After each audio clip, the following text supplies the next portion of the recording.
In Abuja, Nigeria, a woman named Zainab Okoro was known by everyone but seen by no one.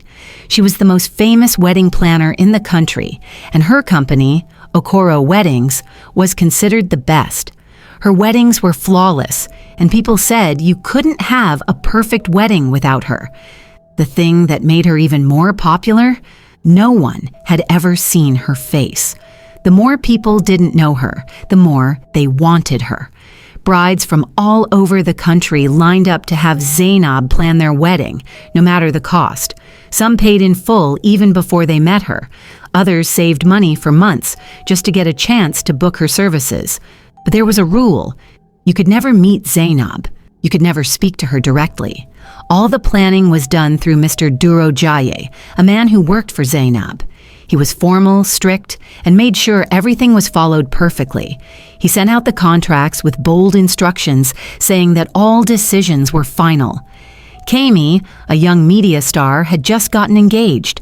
Her engagement had made the news, and everyone was already talking about her wedding. She knew that if she wanted the best, she had to hire Zainab Okoro. So she reached out to Mr. Durojaye to book her services.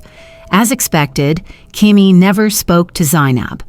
All the plans went through Mr. Durojaye, who sent her a contract with rules she had to follow. Kami hesitated at first, but her friends told her how great Zainab was. So she signed the contract and the wedding planning began. Everything moved quickly. The ideas were perfect. The decorations, the vendor list, the designs, all seemed like magic. Kemi was excited and her fiancé was impressed. But there was one thing that bothered Kemi's mother, Mama Amara.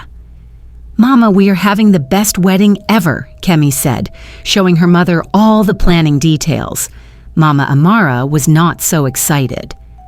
"My daughter," she said with worry in her voice, "how can you give all your power to a woman whose face no one knows? I don't trust her. No one should trust someone who hides from the world." Kemi laughed. "Mama, everyone trusts her. She's been doing weddings for years. She knows what she's doing. Relax. It's just a wedding." But Mama Amara was not convinced. She felt something wasn't right. So one day, without telling Kemi, she decided to visit Okoro Weddings to see for herself. When Mama Amara arrived, she was told that Zainab was not available and would not meet anyone in person. Mama Amara tried to argue, but Mr. Durojaye called security and had her escorted out. Feeling shaken, she went back home and couldn't stop thinking about what had happened. That evening, when Kemi came home, she was full of excitement. "Ugo just bought me a car," she said with a big smile. But Mama Amara didn't share her happiness. "You have to stop this wedding, Kemi," she said seriously. "Something is wrong. I feel it." Mama Amara shook her head, still unsure. "Have you even checked on them?" she asked quietly, her voice filled with concern. Kemi hesitated. She had never really thought about it. Months passed, and everything seemed perfect. Kemi and her husband Ugo were living happily together. The wedding was a huge success, and Zainab's planning was flawless. The hall had glowed with fairy tale lights, celebrities walked the red carpet, and influencers were all over social media, tagging Kemi's wedding as the wedding of the decade. People from all over the country were in awe, sharing pictures, admiring her dress, and praising the dream wedding that Zainab had created. But despite all the attention, Mama Amara still couldn't shake the worry in her heart.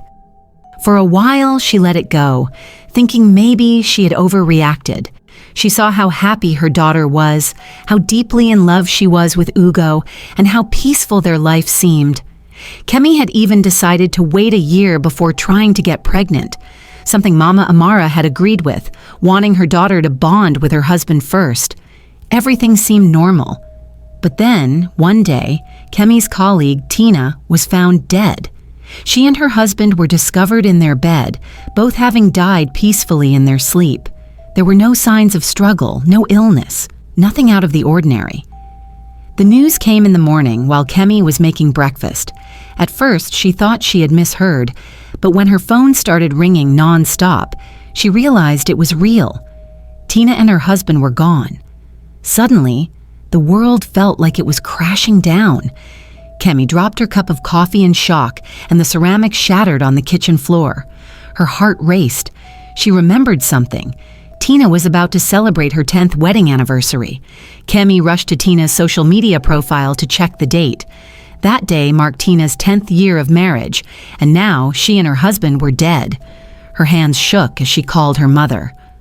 "Mama," she said, almost crying, "it can't be a coincidence. Tina and her husband, they died on their 10th anniversary." Mama Amara rushed over, her heart filled with fear. As soon as she arrived, Kemi showed her everything. She couldn't stop shaking. "Mama, this can't be a coincidence. What's going on?" Mama Amara quietly listened, trying to stay calm, but her mind raced. After hearing the news about Tina, her old fear about Zainab came rushing back. She had felt something was wrong from the beginning, and now it was all starting to feel real. Kemi, too, couldn't stop thinking about it. She started researching Zainab's previous weddings, looking into the couples whose weddings she had planned. Several of them had died mysteriously on their 10th wedding anniversaries.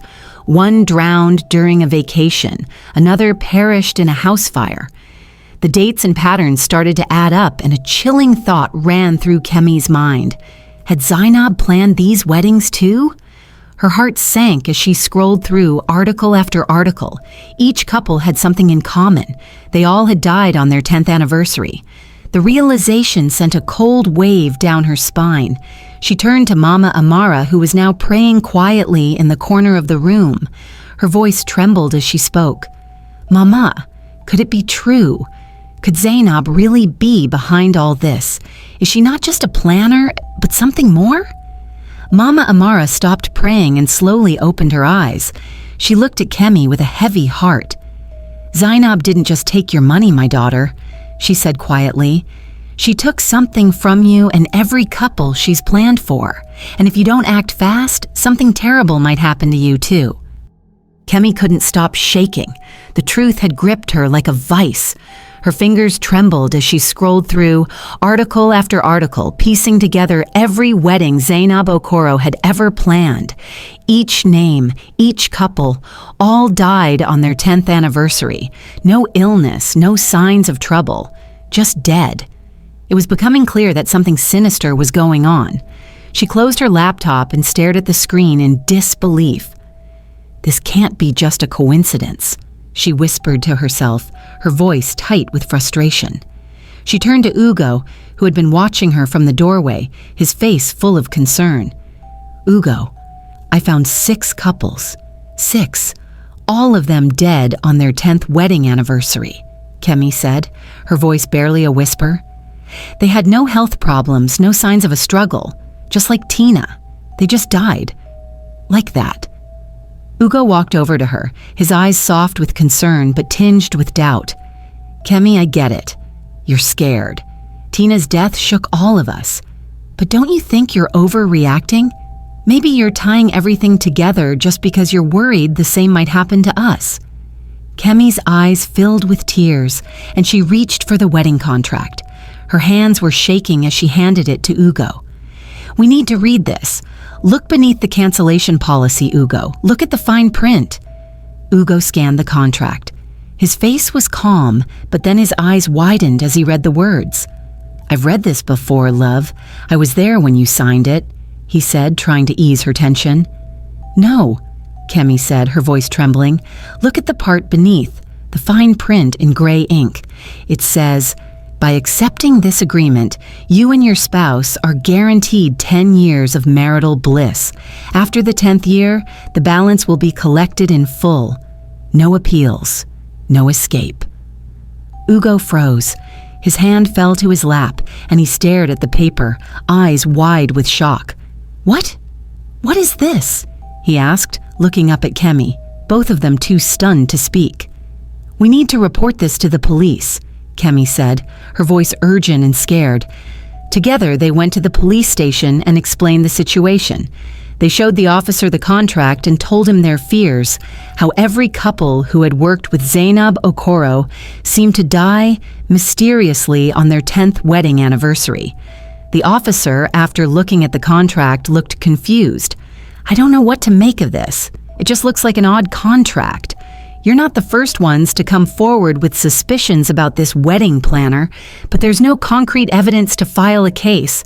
The last time anyone came here, we didn't find anything suspicious. Just her representative, Mr. Durojaya, who let them speak to her on the phone."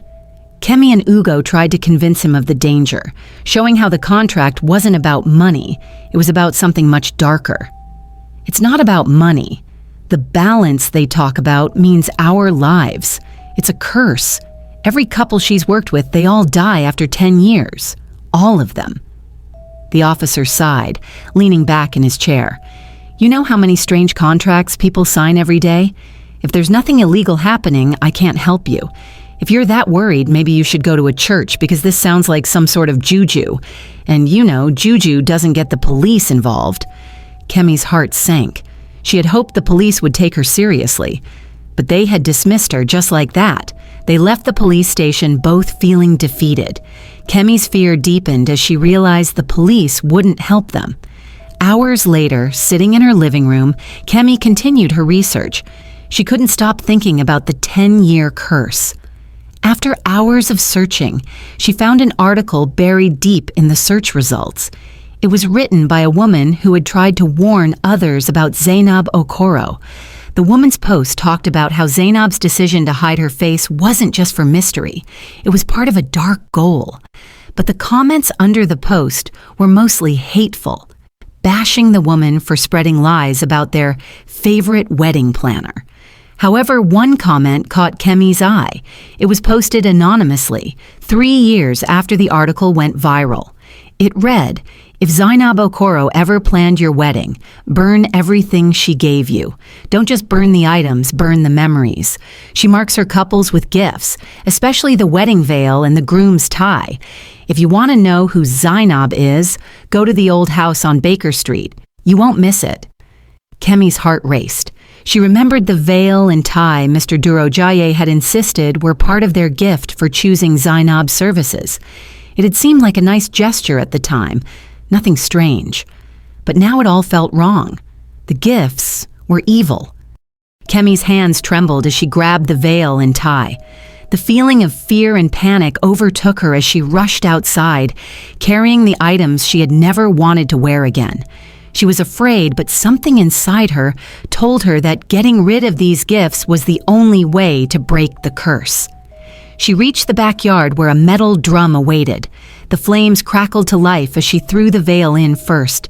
She watched in silence, her heart racing as the fire devoured the soft fabric. Then she tossed the tie into the fire, feeling the heat rise higher as the flames consumed it. For the first time in days, a sense of calm washed over her. She wasn't sure if it would work, but one thing was certain. The evil was no longer in her home. As she walked back into the house, her phone rang. The unknown number flashed on the screen. Kemi hesitated for a moment before answering. Her heart pounded in her chest and her voice quivered as she said, "Hello?" For several long seconds, there was only silence. Then a whisper, low and chilling, came through the phone. 10 years was the price. The contract cannot be undone. Fire cannot save you. The deal was sealed the moment you wore it. The countdown has already begun. The voice ended with an eerie laugh that made Kemi's blood run cold. She stood there, frozen, gripping her phone so tightly her knuckles turned white. This was real, and there was no way out. Desperate, Kemi tried to call Ugo, but his phone rang and rang with no answer. Fear overtook her, and she knew she had to act fast. She grabbed her keys, jumped into the car, and sped off towards Baker Street. Before leaving, she had checked Ugo's location on their shared app. Her heart skipped a beat when she saw the pin. He was at a house on Baker Street, the same address mentioned in the anonymous comment left on her blog earlier that day. Her mind raced with questions. What was Ugo doing at that house? Did he know something she didn't? Had he been a part of this all along? She had to find out. As Kemi sat in her car, parked just across from the house, she saw something that made her heart stop. Ugo was walking out of the house. Kemi's hands tightened around the steering wheel as her heart pounded like a drum in her chest. She couldn't believe her eyes. Ugo, her fiancé, had just walked out of the old house on Baker Street. This was the same place where the comment had directed her to go if she wanted to learn the truth about Zainab Okoro. Her thoughts spiraled. What was he doing there? Did he know Zainab? Had he been part of the plan all along? With a deep breath, Kemi stepped out of the car. There was no turning back now. She walked up to the house, hesitating for a moment before knocking on the door. No one answered. She knocked again, this time harder, and the door creaked open slowly. Kemi stepped inside, and a strange woman stood behind the door smiling. "You're here," the woman said, her voice low but calm, as she gestured for Kemi to follow her. Kemi hesitated, but then followed her inside. As they entered the dimly lit room, Kemi's phone rang again. She saw it was Ugo calling, but she didn't pick up. She needed answers first. "Are you Zainab Okoro?" Kemi asked, her voice trembling. The woman looked at her and shook her head. "I am Zainab Okoro's twin sister. But yes, you've finally found the truth. She is not who you think she is." Kemi's heart skipped a beat. "Zainab's twin?" "Yes," the woman replied, her voice steady. "Her real name is Deborah. She wasn't always like this. 15 years ago, when we turned 20, she was a kind and gentle soul full of dreams. She wanted to be the best wedding planner in the country, but life dealt her a cruel blow." Kemi listened closely, her heart heavy with confusion. The woman continued. "Deborah was hired to plan a wedding for a group of friends. They were scheduled to marry on the same day, an incredibly big contract. Deborah was excited to take it on, but when she went to meet the couples, something horrible happened. They offered her a drink, and the next thing she knew, she was unconscious." Kemi felt a chill run down her spine as she listened to the woman's story. When Deborah woke up, she found herself in a hospital, blind and disfigured. The doctors said she was lucky to be alive, but she wasn't lucky. She felt cursed. The people who had hired her were ritualists. They had used her in a blood sacrifice to make themselves rich. Kemi's hands shook as she tried to process what she was hearing. The woman continued, her voice full of pain. Deborah lost everything that day. Her face, her sight, her dream, and in return, she was left with nothing but hatred and a thirst for revenge. She made a deal with forces beyond this world, and from that moment on, she became Zainab Okoro, the woman you've been dealing with. Kemi could barely breathe as the weight of the truth sank in. She had unknowingly walked into a trap, her wedding and her life tied to something far darker than she had ever imagined. Zainab made a promise, the woman said softly. She would offer couples 10 years of perfect marriage, but after that, they had to pay the price. She marks them with her gifts, the veil and the tie, so when the time comes, there's no escape. Kemi felt her world crumble around her. She was living on borrowed time. Kemi's heart was racing as she processed the woman's words. Her mind was spinning with 1,000 thoughts.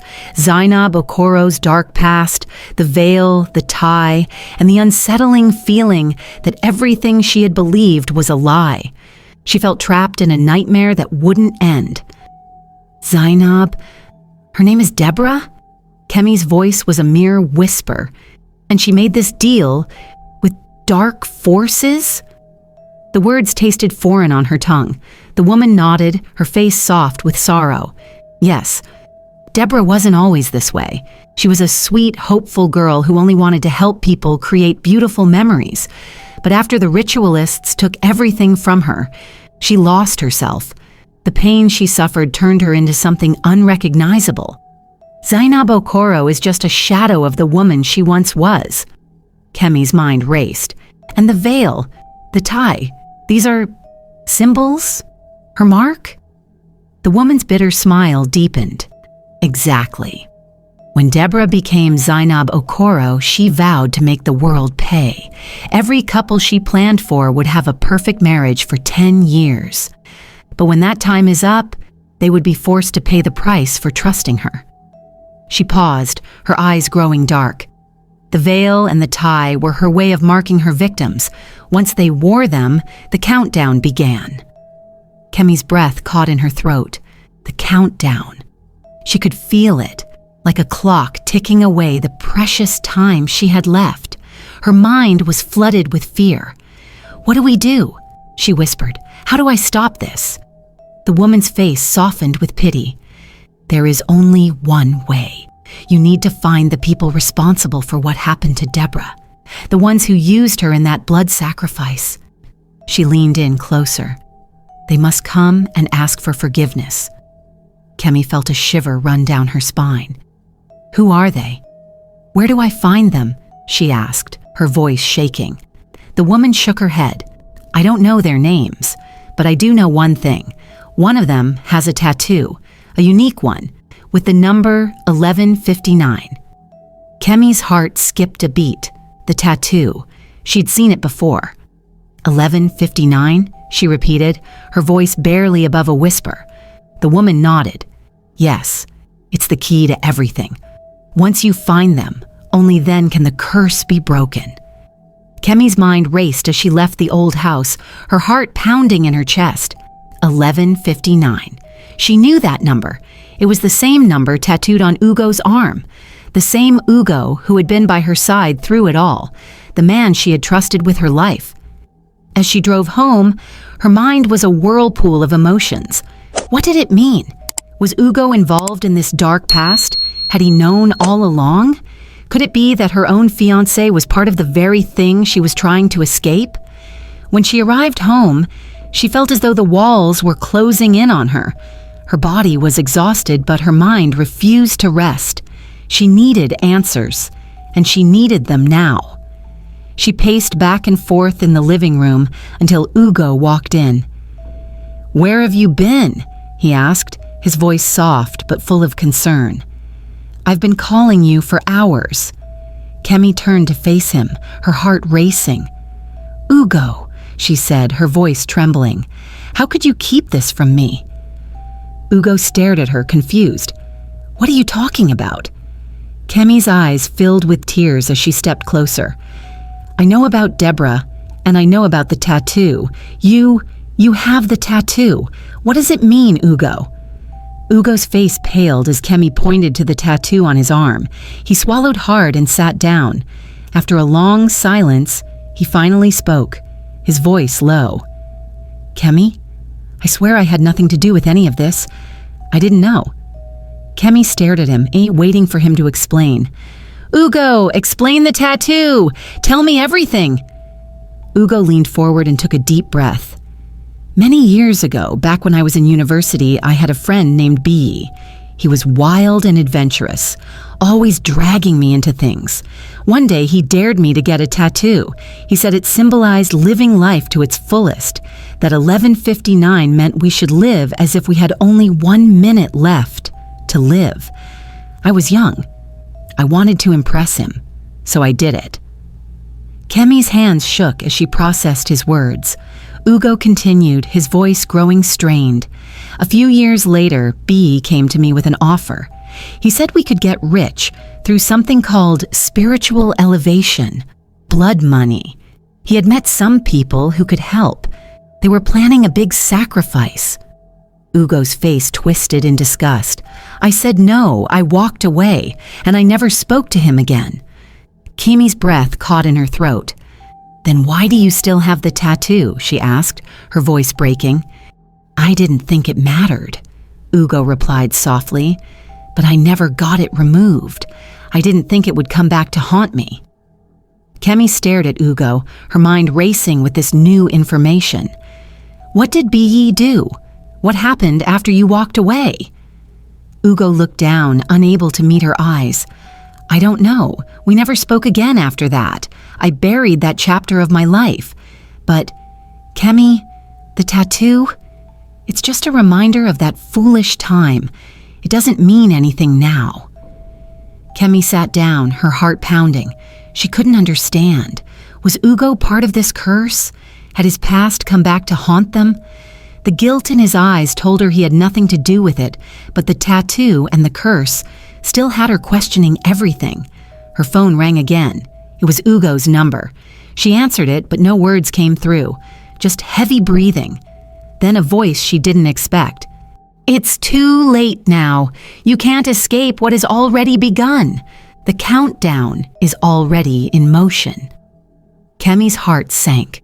She had no choice now. She had to confront the past, no matter how terrifying it might be.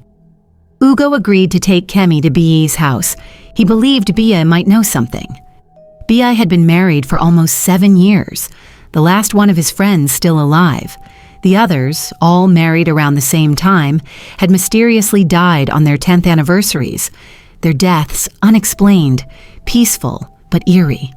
B was terrified, but for years he had lived in ignorance.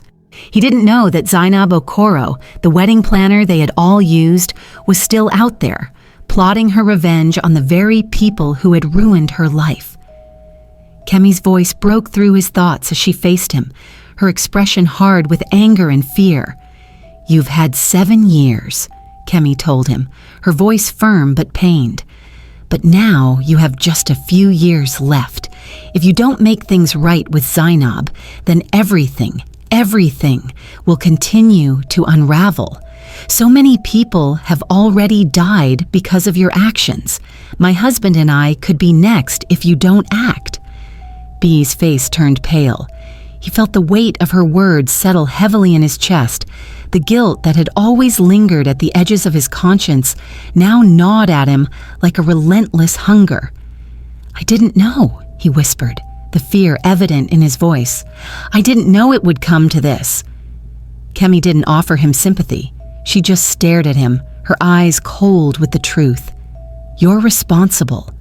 You have to go to her and fix it. She has to hear your apology, or the curse will never end." B swallowed hard, the terror in his eyes now fully visible. He had to make amends, but how could he? How could he stand before the woman he had betrayed and beg for forgiveness after all these years? His sins felt too deep to be washed away. Kemi, seeing the battle in his eyes, took a deep breath. "We'll go with you. You're not alone in this."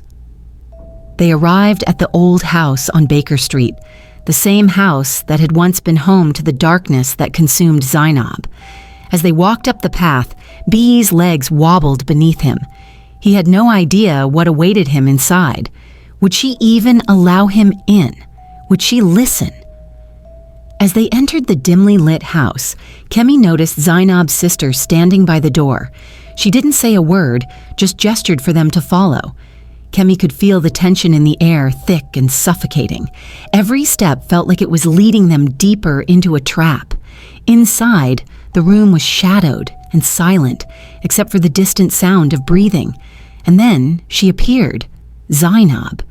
But not the woman Kemi had expected to meet. Without sight, her presence was heavy, thick with years of anger and pain.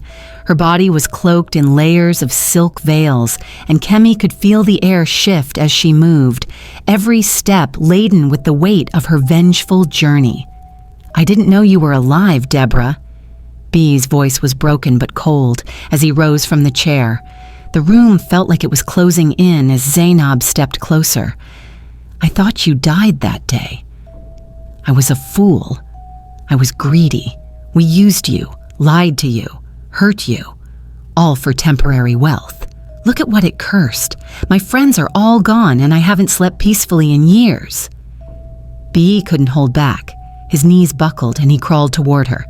He rested his head at her feet. His voice was trembling, filled with remorse. "Please forgive me," he pleaded. "Take my life if you must, but spare the innocent people who had nothing to do with it. No one else has to die because you've finally found me." His words broke the silence, and for the first time, Zainab's grip on her rage seemed to falter. The room fell into a heavy silence. Everyone waited, hoping she would show mercy. But would she? For a long time, Zainab stood still, her face hidden, her thoughts unreadable. Then slowly, she stretched out her hand. The curse was lifted. The room seemed to breathe again as B blinked, unsure of what had just happened. He stared at her in disbelief. "I've spent all these years consumed by anger and bitterness," Zainab's voice cracked, "destroying the lives of innocent people who placed their trust in me. I became no better than you, B, no better than those who betrayed me. The curse should have ended long ago, but it took me this long to see that." She looked at her sister, who had remained quietly watching the scene unfold. "Thank you," she whispered, her voice soft but filled with emotion, "for never giving up on me." Tears filled Deborah's sister's eyes as she stepped forward, embracing Zainab. For the first time in years, the bitterness between them faded, and the two women hugged tightly. Deborah's soul, broken and full of rage for so long, was now free.